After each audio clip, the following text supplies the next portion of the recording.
por prosa de Alfonso X el Sabio es la producción literaria escrita en prosa durante el reinado de Alfonso X, de 1256 al 1284.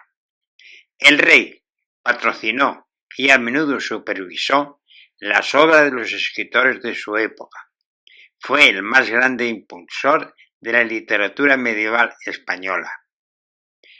La obra de este monarca posee un sutil carácter moral, ya que la concibe como un camino hacia la salvación del alma. En 1256, una embajada de la ciudad del estado de Pisa ofrece a Alfonso X la corona del Sacro Imperio Romano Germánico.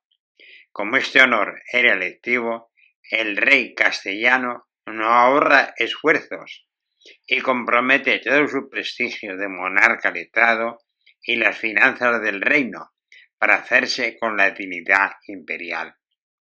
Solo de este punto de vista puede comprenderse la cruzada africana, donde conquista el puerto de Santa María y el ataque a Orán. Este podría considerarse como el inicio de la prosa en castellano.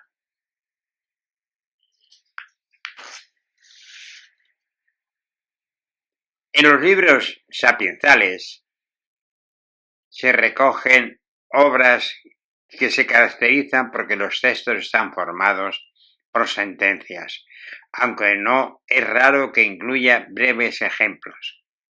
Muchas de estas obras tienen la literatura árabe como fuente intermedia y la griega como original. Destacan los tratados. El libro de los 100 capítulos es una colección de máximas morales organizadas de forma que sus receptores pudieran utilizarlas día a día. Con esta obra el rey sabio pretendía que la nobleza abandonara sus actitudes soberbias y adoptara comportamientos cortesanos acorde con las posibilidades que ante él se abrían. Y Bocados de Oro, otra obra donde su contenido es fundamentalmente una colección de sentencias distribuidas en 24 capítulos. Cada uno de ellos recoge los dichos atribuidos a un filósofo. Los diálogos. Destaca la historia de la doncella Todor. Es un debate sobre temas variados de carácter sapiensal y doctrinal de la segunda mitad del siglo XIII, que perteneció a la colección de las 1001 noches. El capítulo de Segundo Filósofo, que toma como base la producción latina llevada a cabo por Guillermus, abad de Saint-Denis en el siglo XII. En la primera parte nos cuenta cómo Segundo es enviado a Atenas, donde consigue el grado de maestro y aprende que no hay mujer casta. Vuelto a su patria de incógnito, pone a prueba a su madre, que no la supera. Cuando aquella conoce la verdad, muere. Segundo se impone, guarda silencio toda su vida y regresa a Grecia. El emperador Adriano, conocedor de su sabiduría, le manda llamar. Segundo acude, pero no rompe su voto de silencio. El emperador pone a prueba la firmeza del filósofo, fingiendo que lo va a matar, pero éste persiste en su mudez. Finalmente, admirado por su perseverancia, Adriano le pide que conteste a sus preguntas escribiendo en una tabla.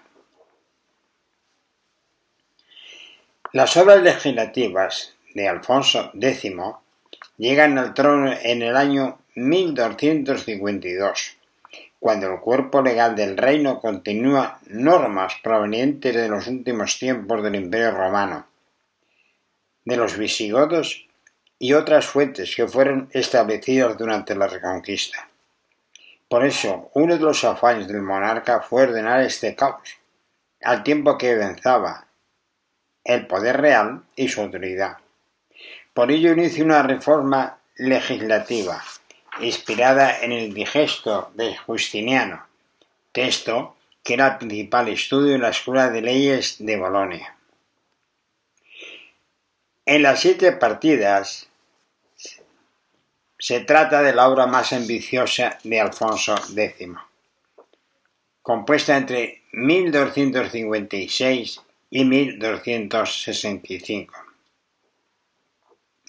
Recoge los fundamentos teóricos de las anteriores obras legales y formula un código jurídico de carácter universal y general. Aplicación para el Reino de Castilla, que regula la vida en todos los ámbitos, tanto religiosos como civiles. Esta base jurídica se prolonga durante siglos y su influencia llega hasta nuestros días. Las partidas no fueron promulgadas en vida de Alfonso X, puesto que no llegó a componerse una edición definitiva. Se divide en 7 partes. La primera pasa a ocuparse del derecho canónico. La segunda trata del gobierno y las relaciones jurídicas entre señores y vasallos. La tercera es un derecho procesal y derecho civil. La cuarta, un derecho de matrimonio, de familia, linajes y estados sociales. Quinta es derecho mercantil. Sexta, derecho testamentario y de herencia.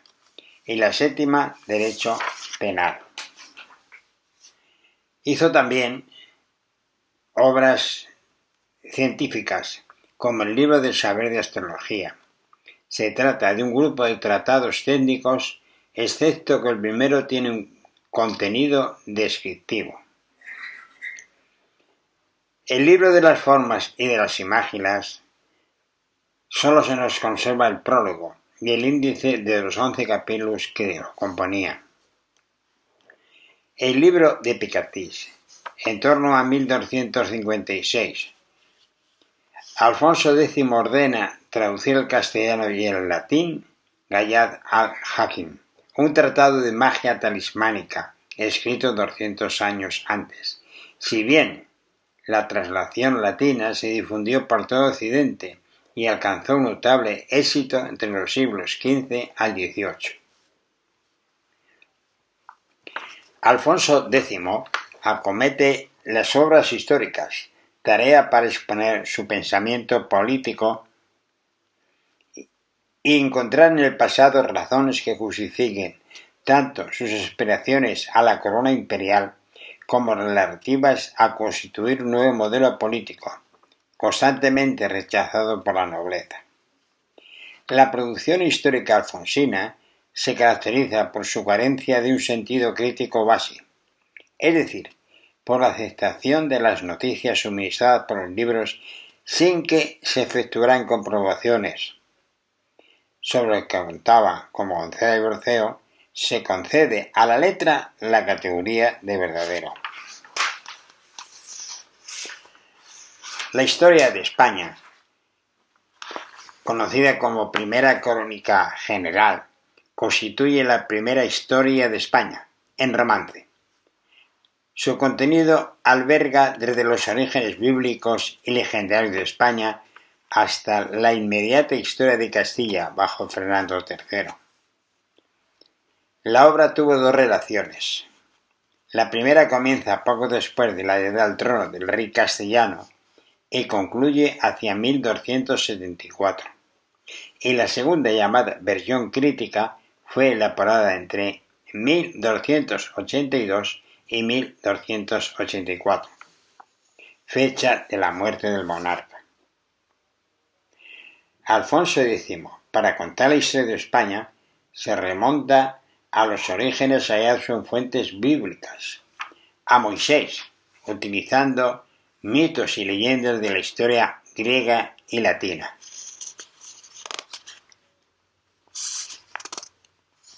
Según avanza el relato, aumentan los detalles, sobre todo desde las invasiones germánicas hasta Fernando III, en las que las fuentes más abundantes son crónicas y cantares de gesta peninsulares. La General Historia, llamada Grande y General Historia, es una ambiciosa obra que aspira a ser historia universal desde la creación del mundo. La obra quedó incompleta, ya que se interrumpe en la sexta parte. Su redacción fue emprendida, al parecer, en 1270. Es posible que el inicio de este gran empeño gráfico impidió concluir en su forma editiva también el de la historia de España, debido a la gran cantidad de intelectuales que hubieran de ser derivados de esta magna historia. El propósito de la obra aparece en el siguiente texto. Todos los grandes hechos que acaecieron por el mundo a los godos y los gentiles, los romanos y los bárbaros, y los judíos, y a los moros, de la engañosa fe que levantó, y todos los reyes de España desde el tiempo de Joaquín, que se casó con Ana, y de Octaviano César, que comenzó a reinar al tiempo que yo comencé a reinar. Yo, Alfonso, por gracia de Dios, soy rey de Castilla. Del mismo modo que sucedía la historia de España, el propósito era vincular su monarquía con la historia desde el origen de los tiempos hasta llegar a su reinado, puesto que Alfonso X el Sabio ambicionaba el título de emperador. Se trataba de una empresa política que perseguía situar a Castilla a la cabeza de los reinos cristianos peninsulares, y por ello el monarca se dotaba de una adecuada justificación histórica. Entre las obras recreativas están las obras de deporte o recreo de los nobles, que se encuentra el Tratado de Cetería, y también el libro llamado de ajedrez. Es el tratado más antiguo que se conserva en Europa.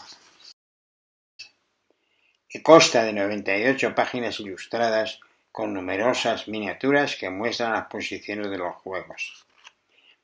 Es uno de los originales conocidos en la biblioteca del monasterio del Escorial. Otra copia, de 1334, se conserva en la biblioteca de la Real Academia de la Historia. Documentado el estado y la regla del ajedrez medieval en la época en que se introducen los reinos cristianos procedente del Islam. El ajedrez del siglo XIII es distinto al moderno, surgido de la revolución que supuso el ajedrez a la rabiosa en el siglo XV.